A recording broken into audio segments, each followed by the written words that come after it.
Hey, everybody. Oops. Let's do that.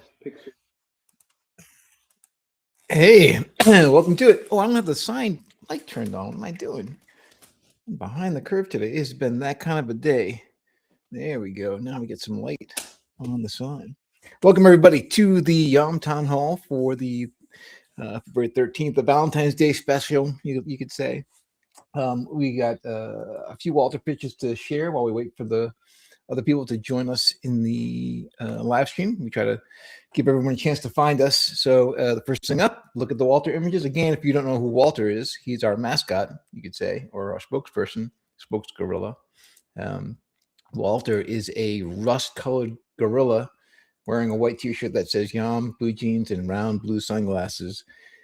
And we got pretty close. He's a little more jacked. This version of Walter is like hit the gym, maybe hit the juice a little bit. So he's a little more jacked than our slightly overweight Walter, as the way that we do the prompt. And the glasses aren't completely round like Walter's is, but it's a pretty good one. Thank you, David. Cirilla came even closer still, though maybe that's a little bit too overweight. But your post is spot on, Cirilla. I appreciate it. Exactly what we're doing is we're building a decentralized cloud to allow the infrastructure error to take over. This means that AAA quality games are going to be able to be played on any device anywhere in the world once we get the full network expanded out to everybody. That's a great image of Walter. This video I thought was really cool. Let's play this real quick. I think I am sharing sound. I may not be. I don't know. This is the one thing about the streaming service. If I don't hit share sound in the little tabby, we miss the sound. Let's do this. There we go. I'm gonna hit play. Great video. Ugh, this lag is killing me. Come on, move already.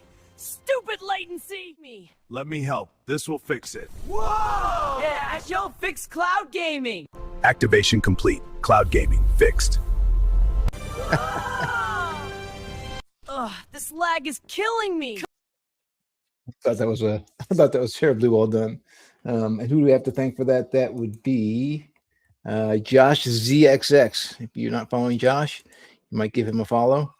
Appreciate it, Josh ZXX. But the winner, I think, for this week, anyways, the one that tickled me the most was this one here. Make sure I share that one.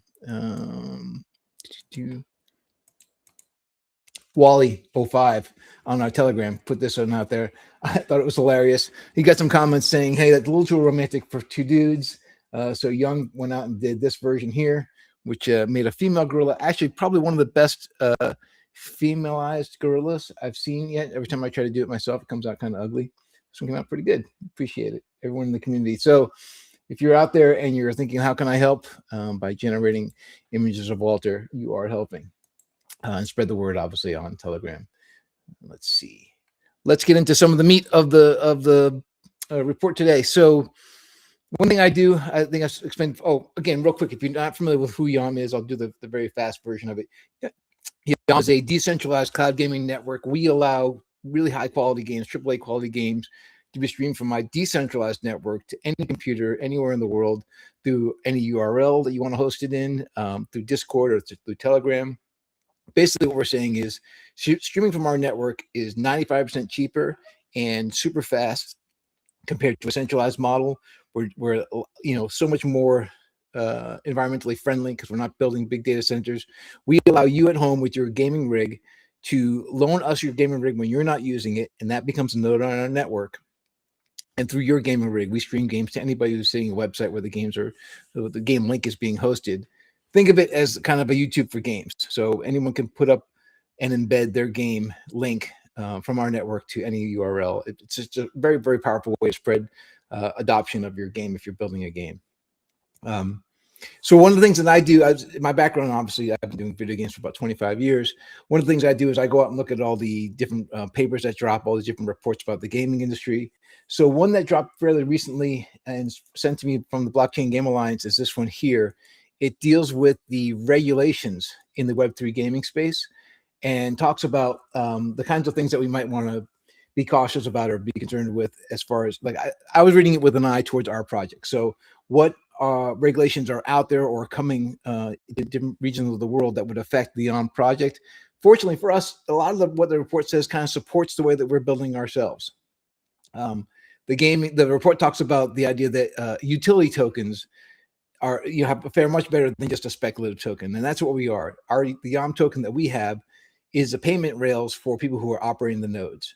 So game developers who want to get time on our network, they pay in dollars, and the system buys the YOM tokens off the marketplace, and then we use those YOM tokens that they've purchased through us to pay the node operators, and they get paid in YOM tokens, and they can decide to either hold or trade but it's a payment rail. So we're paying for using their GPU. Anyways, we fall well into what the regulations say a good system for using blockchain is as far as the regulators are concerned. The things that they did say that do kind of complicate what we're building, and this is something we'll have to watch out for in the future, is when you have a game that's saying, hey, you take this game asset from this game and use it in another game, which will inevitably happen as we make this system make it so easy to share games around from environment to environment. That idea of sharing game assets or game tokens from one game to another, it depending on the value of the tokens being shared in one game to another. If there's real monetary value, real world value, you will likely in some locations have to have KYC for those kinds of token exchanges. And so we'll have to be mindful of that as we start building in the cross gaming networking systems. There are a few other things too, but generally I would say this report, which is about 102 pages long, it's beefy. Most of it shines very well on what we're building for YOM. There are a few things we're like, okay, well, let's make sure that we're cautious with that as we get into building the network out. But ultimately, it was a good report as far as we're concerned. So that brings me to the end of the industry stuff. Let me bring up Andy, our CCO, who's sitting patiently in the wings. Andy, hello. Hello, mate. How are we doing? Very good. How are you? Yeah, not bad. It's a bit grey here, so I've got like a little extra. I think I need a proper light like you've got, mate, to be honest. You're just your studio kit a little bit too. There we go. Okay. Oh, you're good. You're good. So Andy and I have been kind of doing this, and I was going back because I started numbering these town halls. This is number 5, and I went back. Our very first one was, I think, you and I, and it's funny to look back and see that I don't know that I've gotten any more gray. You might have gotten a little more gray. I don't know if you're aware of that in 2 years. Well, yeah. I don't know, but you're doing the same as I'm doing, which is basically keeping your hair. Well, you're a bit more, but keeping your hair short at the sides, and then no one notices the grey. Just don't tell anyone. Keep it quiet. Yeah. Right. Although from behind, I've got that big bald spot that's becoming very, very prominent at this point. So there you go. I'm not have to worry about gray hair because it's just not going to have any at all at that point. It's wearing a cap will be the next thing, mate. Fashionable, Oh, I've built up quite a collection so far, and happy to add some more to it.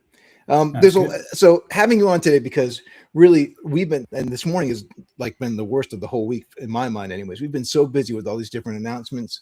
Today is when they hit, but we've been spending, you've been spending probably the bulk of your time getting us to the point where we can make all the announcements that we're making this week. So congratulations on finally wrapping it all up and getting it off your plate. But I feel like it's a good time to bring you in and talk about all these wins because we really just kind of stacked them up.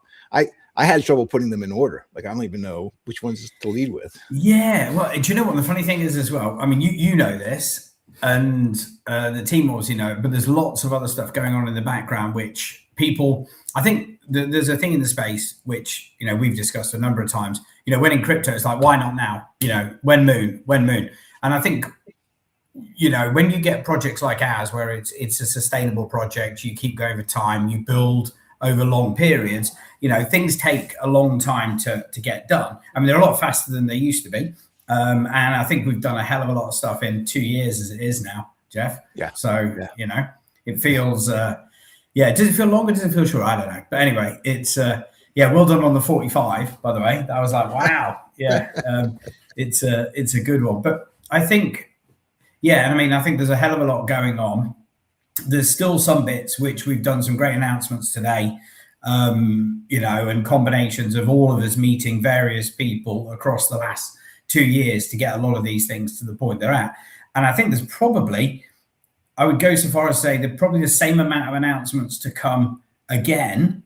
Ideally, I'd say within the next 2 to 3 months, So And more you more know, mornings like this morning where everything's trying to like land all at the same time. Is that what I'm hearing?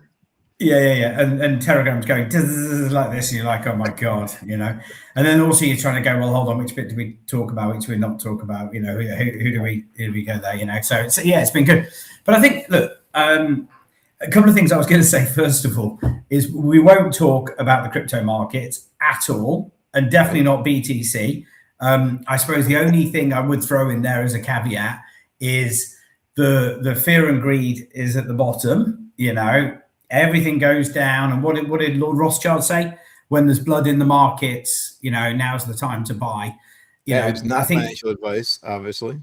Oh, of course not. It might be from Lord Rothschild. You know, they've not Right. done badly them, so you know we might take a little bit. If you have his money, then go ahead and do it as you will. Yeah, exactly. But I think look, there's a bit here where you know if you're here for the short term and you're only here to make cash straight away, you know, crypto effectively is a casino in a lot of contexts. And then you have projects like ours, and you know, we've been speaking to. I'll mention very briefly actually because you mentioned interoperability within games. Actually, Yeah, and talking to the guys at Motiverse, you know, who are Animoca, you know, and they do the interoperability in the build of immersive games throughout different games. They've got like Lamborghini, Audi, you know, games that they transfer. And I think when you look at what we do using blockchain and what people like Motiverse do doing blockchain, you know, it's use of blockchain for proper blockchain's use, and it's actual true usage as opposed to right, let's have a meme coin, you know, let's bet on it, let's hope for the best. And I think that's what comes with the maturity of a industry and maturity of a sector, that you start getting real use cases out of it. And one final thing I didn't tell you, actually, I had a really interesting conversation with a guy I met in Amsterdam 3 years ago when I first met the YOM guys. And obviously it was a different business building metaverse, except before you and I came in, maybe 4 years ago now. And he was like, he called me because he said, oh, what are you up to? You know, really interested to find out what you guys are doing on the DePIN side, because DePIN's definitely on the way back. And this is a guy, I can't tell you his name and company where he comes from, but he joined a business 3 years ago, 30 people. They did a 30 million raise. Yeah, so sort of similar to where we are. He's now working for a 70 billion turnover business with 140 people. And it's the same business. So, you know, and it's this kind of use of financial services, use of DePIN, use of RWAs. It's that kind of thing, I think, where the market is going. And I think that's, you know, I don't know what your thoughts are on that, Jeff, because we haven't discussed that, but I just thought it was kind of relevant for where the market's going. You know, it's funny, and I don't know if you're following the chat, but I'm not sure which of the groups I was looking in on, and they were talking about how many people work for these different, you know, large mega corporations, and I think I saw that. Yeah. Twitter has like 30 people, right? And you're jump right in just to say, yeah, you know what, with the way that we use AI, like we could see ourselves adding 2, maybe more developers for us, even when we get to the network scaled up. Because each coder is kind of operating a whole suite of agents at this point, the speed to which we can work and the amount of resources we have to put at it is a lot lower than you would have. So you talk about going to 140 people. I get immediately like, oh gosh, do I want to manage a company with 140 people? I'm much more comfortable with the smaller companies anyways. And we can do it at smaller companies when we use the AI agents the way we're using them. So, and there was an interesting stat that one of those AI agents that we're using at the moment is doing 60 computations a day, and an average engineer will do 3 computations. So if you think about that, you're 20xing straight away. And obviously, with an AI agent, you don't have to interview them. You don't have to, you know, get them in, you know, make sure everything's right, you know, manage them, do all that kind of stuff. One person can run multiple agents. So, you know, I think it's a really interesting time. So before people are like, holy crap, now I'm not going to be able to find a job. The other way to that's the thing, isn't it? Yeah. But what we're building is a way for people to earn income just with the equipment that they own, right? So someone that has, I'm watching the chat with one eye. Can you describe the YOM utility in one sentence? We are empowering a cloud of gaming, a cloud of AAA quality gaming, where the people who own a rig let us buy their GPU time in order to stream game content to any URL anywhere. And We pay them to use their GPU. So you're renting your GPU to us, and we're making that GPU available to the game developers so that they can take their game and make it available to players on any device that has internet access. I think that's a pretty quick way. That's a pretty good one. And you did it all in one sentence, I noticed as well. So yeah, well, it's a run-on sentence, but I'm going to take it. Yeah, no, it's perfect. Let's get into the alpha a little bit. So we did just close the bridge. This is for people who had the original YOM project that, again, before you and I came on board, had a token on Solana, and when we moved to Peak, we wanted to make sure that we kept that community kind of engaged, right? So we offered them the ability to bridge their Solana tokens to Peak, which a fair amount of people did. And then in our conversations with the exchanges, the tier one exchanges that we're talking to, they said that the terms that we did weren't as favorable to them as they would like them to be, so they asked us to make some changes. And so we said to that community, in order to get these deals, we need to make some changes to the terms that we used when you did the original bridge. But we wanted to give people options, and we gave them 3 options, really. We said you can come in, just leave everything normal as it is, and you'll get the same amount of tokens that you had bridged before, and that's fine. And you'd be just the same amount value-wise as you would have gotten originally. You could go in with us at long term and like double down on your investment, but this allows you to get 3 times as many tokens because we're tripling the supply, and that way you won't get diluted. But it does require that you put in more time into your cliff, and the vesting time expands as well. So for some people, I mean, you have to really have conviction to get into that second one. And then the third one was a buyout. We were offering to buy back any of those tokens from people who decided they want to bail. And the number came back, and they were pretty impressive, I think, anyways. 93.6% either picked the long-term hold or the same hold that they had before. So 93% of those people who had bridged originally said, we're sticking with you guys. Like a small 6.4% decided they'd ask for the buyout. So I thought that was pretty good. Yeah, it's very good. I think the interesting thing there as well, by the way, is that obviously 64% went for the longer time. And that is like, I mean, that rings true with what we're doing as a business. And it's like, okay, well, I want to earn more money. I don't want to be long-term in the game, as opposed to I want short-term money and I basically want to pump it. Now, again, look, no financial advice. No one knows what the token's going to do. Could go up, could go down. Obviously, all of us together want the token to go up, but we don't want it to go up at a big pump and then a dump, and then a pump and then dump and stuff. We want to be growing very sustainable, which is why the tokenomics have got a 5% burn mechanism in it. And it's really interesting. I was listening to something on tokenomics 2.0 it's on Coin Bureau, so you can probably listen to the latest one of that. And the really interesting thing is, it said that the way that projects are being looked at the moment is, are they, is there a sustained burn mechanism? Is it systematic burn mechanism, as opposed to look, we're going to burn some now. Oh yeah, well, we might do a little bit later. And then the point is it a revenue backed burn mechanism? And all the tokens that have done really well are revenue backed, systematic, not actually, so they said there's a team-led one, which they decided was a positive sign because it shows that the team are bought in. But again, what they want is more systematic and non-inflationary token. And it was great because our tokenomics are exactly that. So it was kind of, I thought that was a really nice kind of tick box for where we're going. And you said that, where is that broadcast from?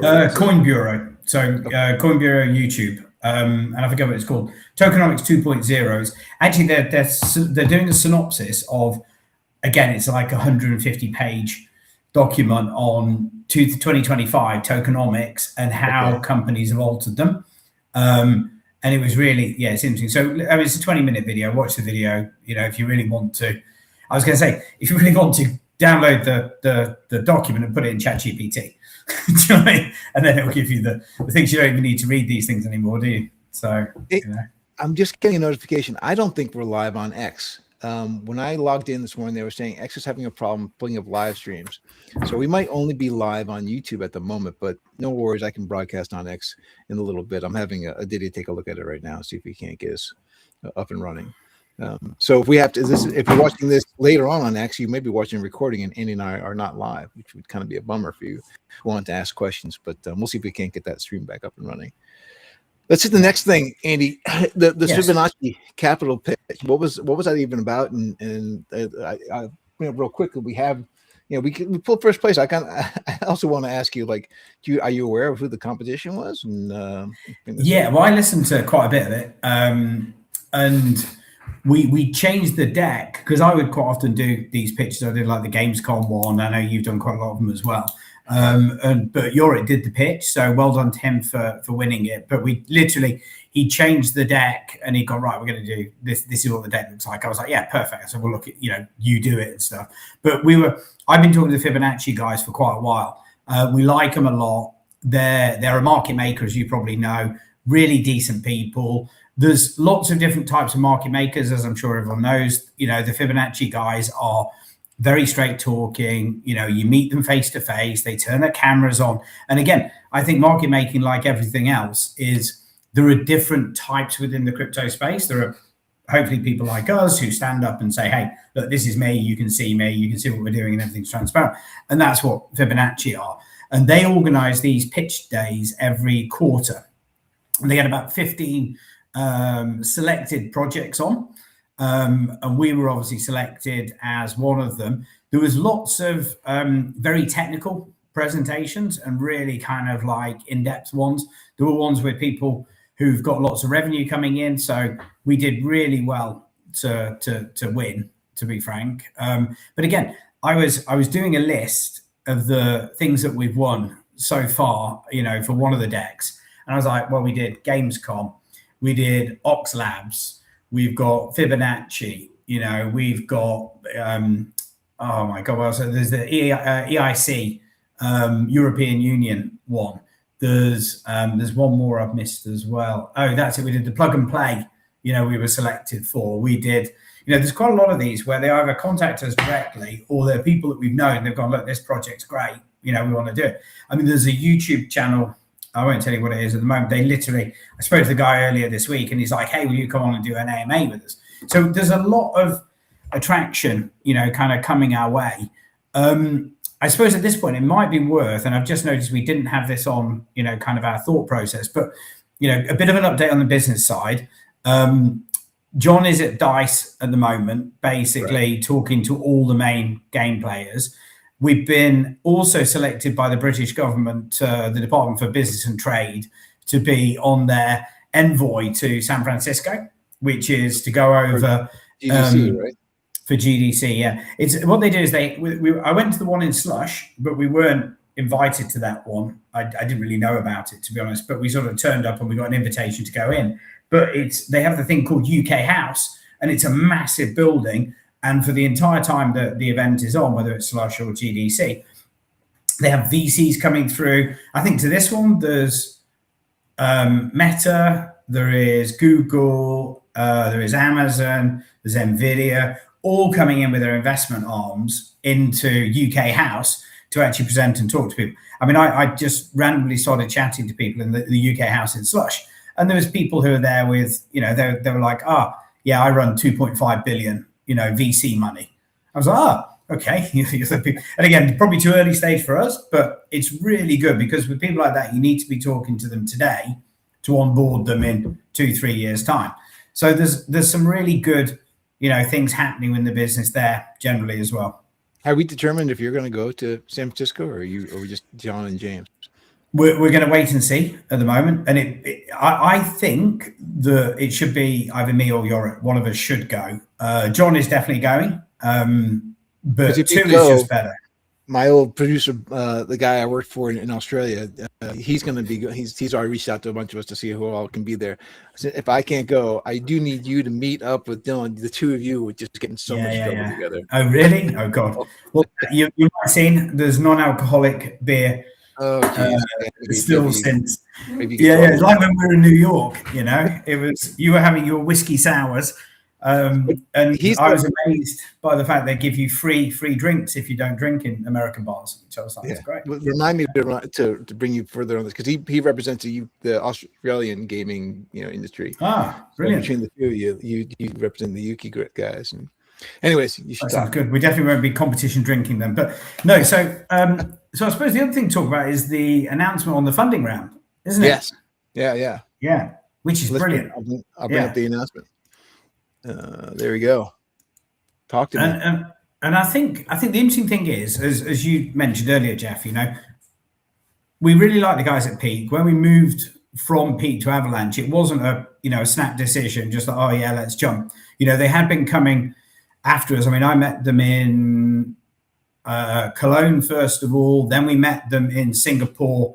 When we were in Seoul, they were like, hey guys, we've got to meet. They were chasing us around and stuff, and we were sort of trying to avoid them a little bit, just because there was, we sort of didn't want to be in a position. And then, it literally just made complete sense for us to move to them.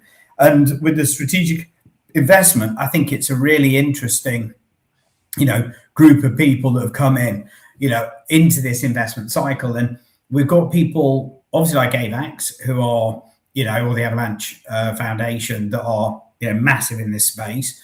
And the gaming space in particular, they're probably, well, I'd say they're definitely number one at the moment, just because of the games that they're running and the amount of time and effort, and to be frank, how organized they are compared to some of the other chains. Sims, as you can probably see, I don't know if people have seen this, but they're a massive, they're an SSD and kind of hardware provider. So they're our partners on that side.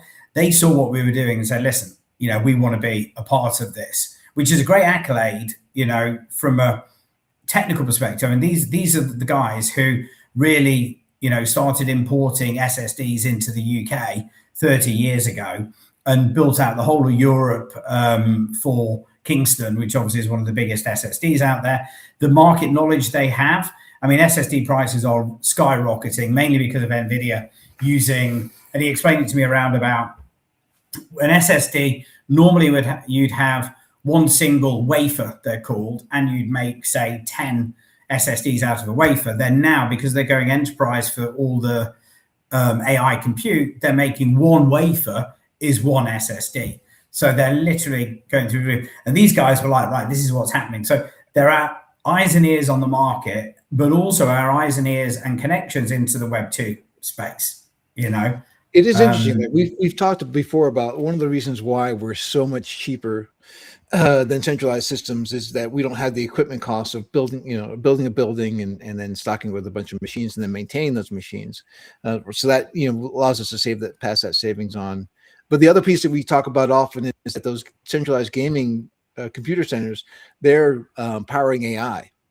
So every GPU cycle that place can generate, AI companies are purchasing it, and that's driving the cost up even higher for game developers who want to get on the cloud. But I hadn't thought about it. It's true. I guess the cost of hardware is also going to start rising as those centers are being built and AI is being used. So for us to have a connection inside of the manufacturer's side, who's like looking out for our back and helping us keep our costs down, that helps us when we go to each of the nano sales. Definitely. The other thing I was going to say, because you wrote the article, didn't you, on the data centers and the power problem? I don't know if you spoke about it in the last AMA, but there's so many bits that are coming out about data centers, and each one of these pieces about the data center just really reinforces why YOM and the decentralized model in particular is much more important to the marketplace. I mean, there was the stats, wasn't there, by 2027, which is only like next year, 40% of data centers will be power constrained. So there won't be enough power to actually have them optimized, utility. Greenhouse gases is actually 7 times higher coming out of major data centers like AWS, Meta, Google, and Meta than it was previously. I mean, there's some crazy stats. I don't know if you saw. Do you see the stuff about debt owed on Meta's borrowing to keep the debt off their balance sheet? Yeah, it's crazy.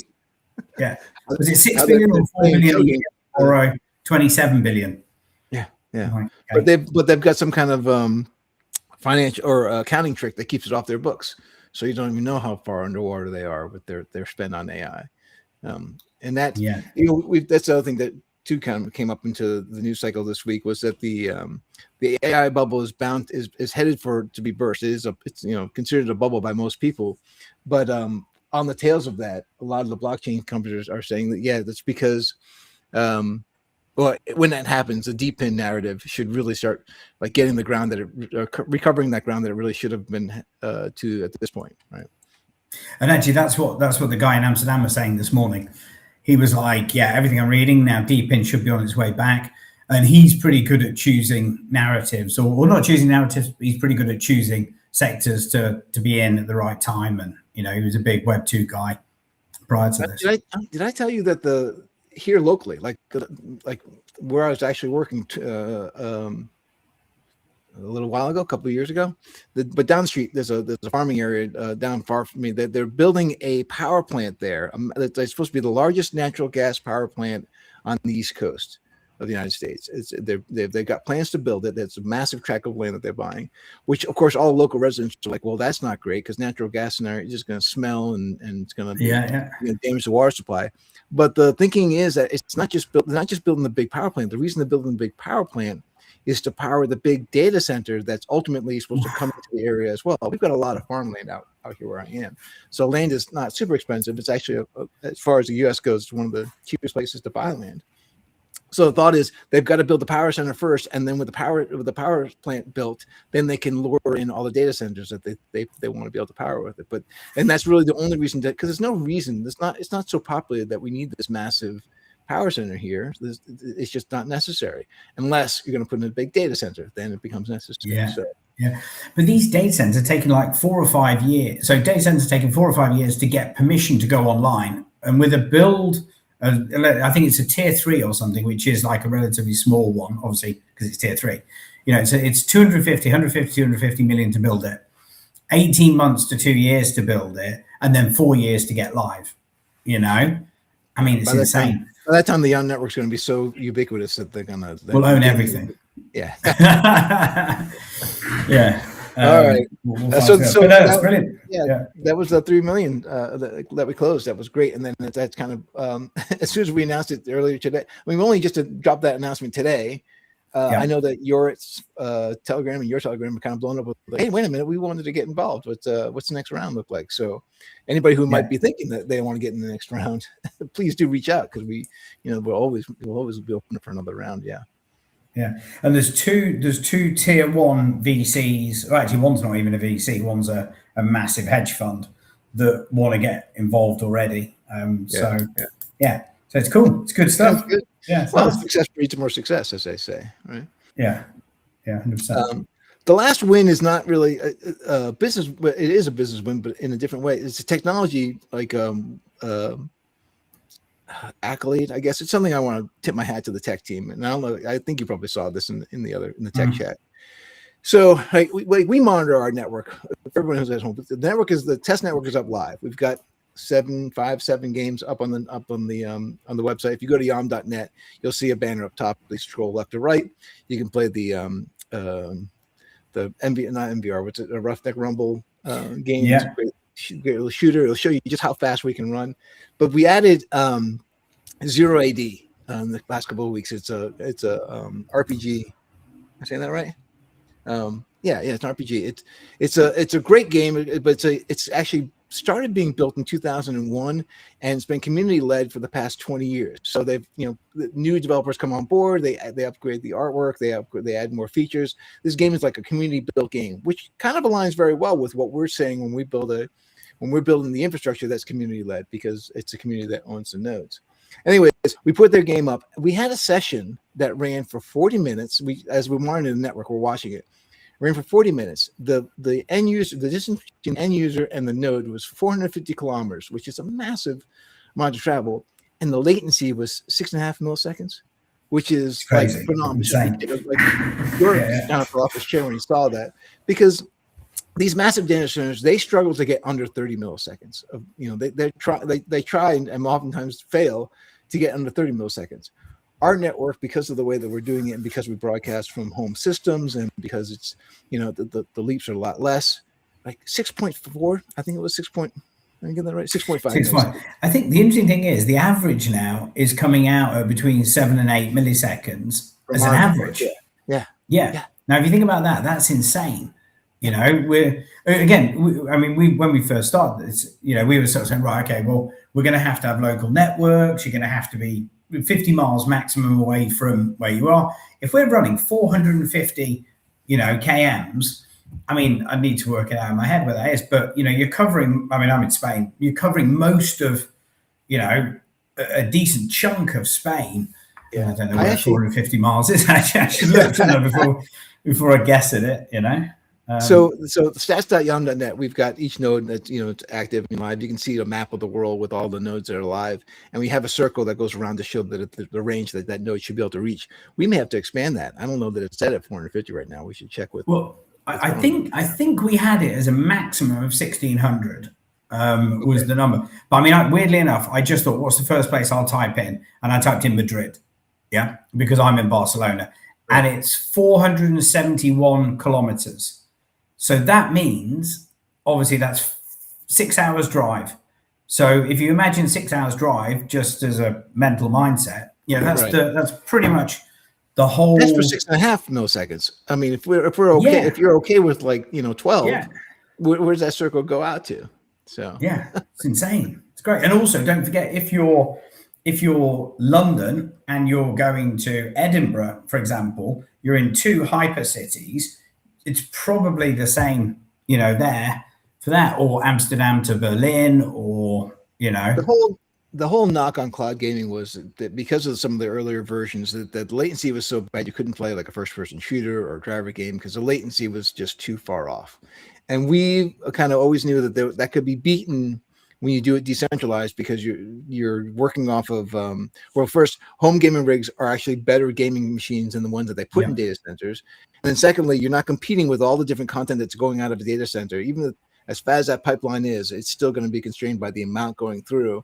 Whereas we're coming from a single home, person's home, and going right to the hub that way. So that's just going to be faster. And we just knew that we could also build optimizations into our orchestrator and those kinds of things. So we just kind of knew we would be faster, but I think 6.5, even that still blows away. Very good. Over 40 minutes of play. If you're into that kind of game, we welcome you to go. I actually reached out to the team the person who's heading up Zero AD to see if they would reach out to us and maybe collaborate on some more things and maybe get them on the show. So we'll see if I can hear back from them. Maybe we talk to them more about what we're able to do. Yeah. Whew. All right. How far into it? We're 40 minutes in. That's a big stack of wins. I think I'm happy to. Oh, you know what? I didn't cover the mind share. Who's on top of the leaderboard this week? I should have done that. I usually do that at the very beginning. The numbers are looking really good on the mind share still, aren't they? The actual transactions, how many people are on it, what's going on, DAUs. Yeah. So AJ is leading again. Probably not necessarily a big surprise. EJ is I think I can't tell he or she, because as he says alpha himself, so I'm gonna say he. So EJ has been crushing it. If you're not following EJ, be sure that you do. EJ has really kind of topped the leaderboard. And actually, this is probably a good transition now that I think about it, since I didn't this earlier. EJ had a question, and I wanted to kind of cover this up, cover this question, because I know it's an important one for people who are involved in the Mindshare program. What you see in the tokenomics where it says community pool has a 3 to 9 month cliff based on the lockup. That's all for the people who converted from Peak into the Avalanche token. So it's not the tokens that are being awarded on the community questing stuff. But the question still stands: are those quest tokens unlocked right at TG, or are they unlocked after the clip that most of the community tokens can unlock that? We're not being cagey when we say we don't really have the answer yet, because we're still part of the negotiations with the tier 1 exchanges that we're working with. So this is part of still our negotiation with them. We're trying to make sure that if it is that we have to hold those onto the cliff, the 3-month cliff, there's got to be some other way we can give value to people who have been so valuable to us in our community. There's a lot that we want to do. We've got all kinds of, we started brainstorming yesterday, other ways that we can make sure that community involvement is rewarded short of that cliff period, if that's what it comes to. But so we're not trying to dodge the question. We just really truly don't have an answer. It's not that we're afraid to give an answer. We just don't have it because we're still, this process with the central exchanges has been challenging. No, challenging. I think do you know what I was going to say? And I think this is where I was going earlier, and I didn't quite get to, I got distracted myself. The centralized exchanges, a lot of the time they're like, oh, you've got to have these tokenomics. And actually you sort of think, well, why does that work? And then when you actually analyze it, it really helps the longevity of a project normally with cliffs and all that kind of stuff and longevity and, unfriendly, circulating supply being low, people being long-term holders, all this stuff really adds to the value of the project and means that actually the people that are with us long-term are going to do, really well. That's the goal, is not that we do really well, it's that everybody does really well. And I think when you have tokenomics that are aligned with everybody, including the tier ones, including the community, including the questers, etc., who are super important for us, then the whole project wins and everybody wins. Yeah. The question, linear unlock, yes, it's a linear unlock, absolutely. It's just a matter of whether there's going to be that 3-month cliff that's on the community tokens applies also to the quest tokens or not. That's the question that we're going to try to answer as soon as we get an answer from our negotiations. And which exchanges are we talking to? We have not released that list yet because that is part of the negotiation process. So like, you got to stay mum until we've signed the ink, and then we start shit. But as soon as we can start cheering about it, just like today's announcement with the investment round, we're going to be shouting. That's going to be a probably even busier day than today was. And they're good ones as well. I think that's the point I would say. It's not, people aren't going to wait and then all of a sudden we go, hey, it's like a top 500 exchange in, I don't know, Uruguay that no one's ever heard of. They're good ones that we're talking to. And nothing wrong with Uruguay. I mean, top 500 in Uruguay is probably going to have like 4 users and, $10 of trading volume, so. Something in my eye over here, Neil. What's going on? All right, let's take a look at the community questions and see whether. Obviously, the other question is, when is TGE? Which, of course, same answer there. We're not trying to be cagey, but we are trying to be accurate. And until we have those negotiations closed, we don't really have a date for everybody. So I know that you want to answer. I know that we want to give an answer. We want to finish these rounds of negotiations. But would you say the rounds are getting closer to being finished? I mean, very much. I mean, we signed. Well, you signed one this morning, so that was a very good one that got signed then. What I would say is we're all on the same page. We want the TGE as soon as possible. So it's not about any delaying from our side. But again, I think next couple of weeks, next week, we should have a lot more kind of like, right, this is where we are, this is what's next, etc. And I'd hope to have a timeline sorted within the next 2 weeks.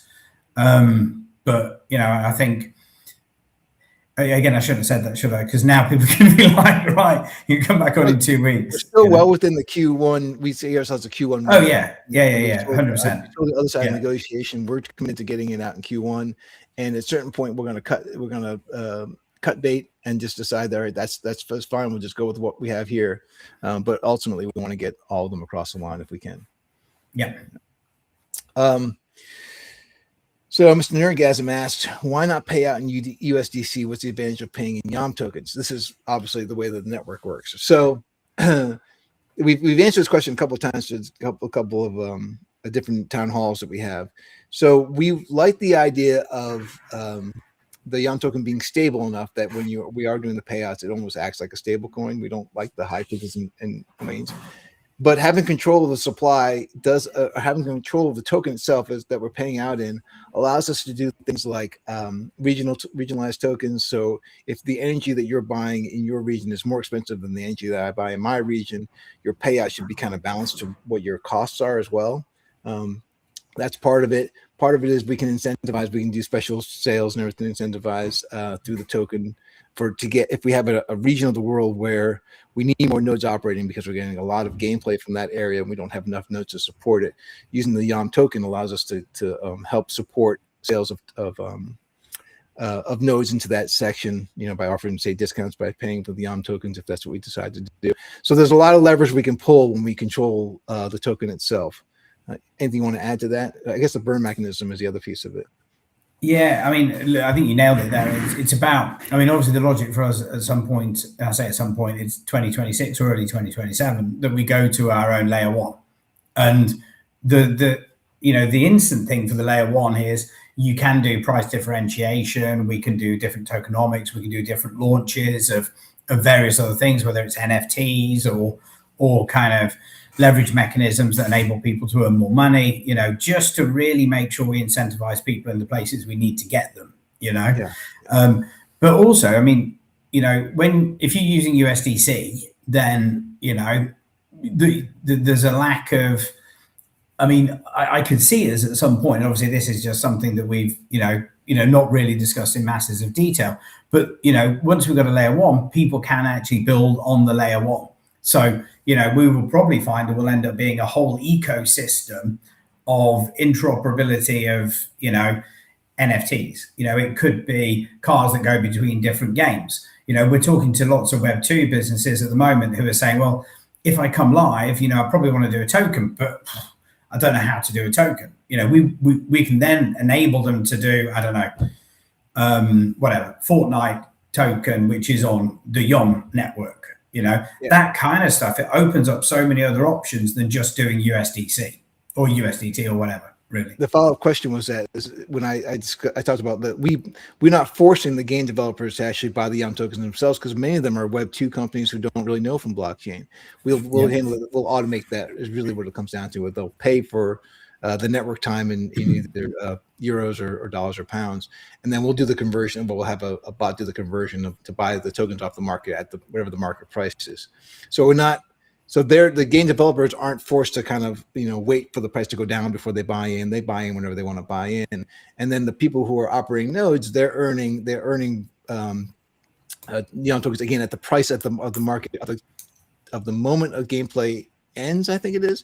So if someone's played for an hour, whatever the price of YOM is, we immediately cash out that person and put it into their wallet, so they've gotten the YOM tokens at the market price at the time. But should the YOM token go up, they're actually earning more than they would have if they hold on to it. And I think there's also, you know, we have plans for the metric to be, if you're holding our token in your wallet and operating a node, one of the metrics of should you get more work on your node, obviously some of it is reliability, but other parts of it will be, well, you're a holder, and you're holding the more YOM tokens you hold, the more work you know you can actually get to help you generate more. Not the only metric, but it certainly will be one that we can use to help support our ecosystem. Let's see, what other questions do we have? We set a framework for purchase or you emailed to me. Yeah, I just did that one. You should have YOM until one sentence. I did that one. The YOM tokenomics out. Yeah, it's the YOM tokenomics are available on the docs.yom.net page. You're welcome to go there and take a look at the tokenomics. Age of Empire vibe is never a bad thing. So yes, check out Zero AD. It looked really, really cool. And again, people are playing that game for a large amount of time. What times are you hoping to? At what time frame we're hoping to open the Malta office? So I don't actually know that we have a time. Do you have a time frame for Malta? I mean, ideally it's Q3 or Q4, but a lot of it depends on. Obviously, there are lots of benefits for opening the Malta office. You know, right. And a lot of them are financial, a lot of them are support, etc. So again, we're not just going to go right. We're going to open Malta and then we didn't get the grant. So there's a lot of background work that needs to be done first before we get exactly timing and everything else sorted. Will Binance Alphas be prioritized over the YOM community? I'm not sure what this question is asking. What Binance Alphas would be prioritized over the YOM community? The YOM community is Binance Alphas is not something that I don't even know that we kind of have our eye on. But the YOM community, you know, we've said this oftentimes. One of the reasons why, one of the big important pieces for DePIN projects is the community itself has to be involved. If our community bails on us, or if we're not giving value to our community, they won't operate our nodes, and without the nodes operating, our network will struggle. So we have to be. That's what I'm looking for. It's a symbiotic, or not symbiotic. It's no, that is a great phrase. Actually, it's symbiotic. Okay. Yeah. I was thinking symbiotic. I think of venom, and I think it's a bad thing, but it's a mutually beneficial agreement, right? We help because we give them a way to sell their GPU cycles, and they help by providing GPU cycles for us to buy and give to game developers. So without either side of that equation, we don't succeed, right? So. And I would say generally, I mean, I'm not sure where the Binance Alpha thing is, but I would say generally the community is priority for us. That's what you're saying. loyalty user drop release at TE days. Yeah, that was, I went over that earlier. Ashimafo. I'm so bad with names. I went over that earlier, but no, we haven't got an answer to that because it's part of our negotiations with the tier ones that we're speaking to. So again, I know that, and I saw in another thread somewhere that, hey, why are they afraid to answer this? It's not that we're afraid. We're just not going to give incorrect information, right? So because if we don't know the answer, it's not because we are hiding it. It's because we don't really know the answer to it still. As an industry-known prize-winning crypto enterprise, are you experiencing much pushback when dealing with M2 shops? Oh, Andy, this is right down your alley. John James. Well, so the question is, we're winning all these awards in the Web3 space. The Web2 gaming studios, does that help us at all? Are we getting pushback from them about getting onto our network? What's the feeling there? No, not at all. I think the really interesting thing is, and this is, we've had John on before. The Web2 gaming space is as kind of insular as the Web3 gaming space, or the crypto space more generally. Yeah, there's a lot around who do you know, who did you meet, all that kind of thing. And John and James, John in particular, is just super well connected. So when I was in a couple of places I've been with him, he literally goes, Andy, and he grabs this person. He goes, right, this guy's Call of Duty. He did. I'm like, okay. Do you know what I mean? And he goes, so let's talk to him about what we can do. And they're definitely not snooty about Web3. Well, I say that some of them are snooty about Web3. But when you talk about what we're doing, we're a Web2 project that utilizes Web3 for its real case use, which is payments and an ability to do slightly different things than you could do in a Web2 space. Similar to Off the Grid. Off the Grid is a good game that uses Web3 technology. It's not a rubbish game that has a meme coin that hopes for the best. And I think, and we discussed this a number of times, right? I think the whole thing about this is when mobile gaming came along, people were like, oh, mobile games, it's going to be rubbish. And now it's 76% of the market and something like 95% of the earnings. This is going to be the same with cloud gaming. Same thing. And I think they realize it. When free to play came, they the same thing about free to play. This is either not going to make a lot of money or it's going to just be detrimental to the industry. Now Fortnite is one of the largest selling, most used games ever. And same as Roblox, isn't it? Right. I mean, I think what Minecraft you have to pay for, but you look at three biggest metaverses, really. All right. That's the end of the questions, and I am we are close to 1 hour, which we generally try not to go over anyway. Andy, thanks again for joining us, man. There's been a very busy, tiring day. I don't know if you're as wiped out as I am, but I need a break. Totally. I'm going to go and have dinner and maybe a movie or something like that. I think that's the next step. Get ready for Valentine's Day. I hope you bought your. I still have to go out and do my shopping. Can I be honest? I view Valentine's as a marketing ploy. It was created by Hallmark, don't you? Yeah, I do. Yeah, I do. But you can't. Of course, you know that more than anyone.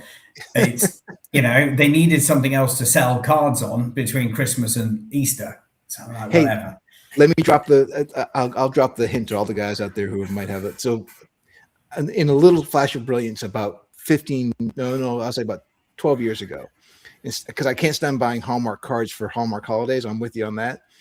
What I ended up doing was I bought a blank ledger, and on all the important days, I have the kids fill out, and I fill out a letter to just a ledger entry to my wife.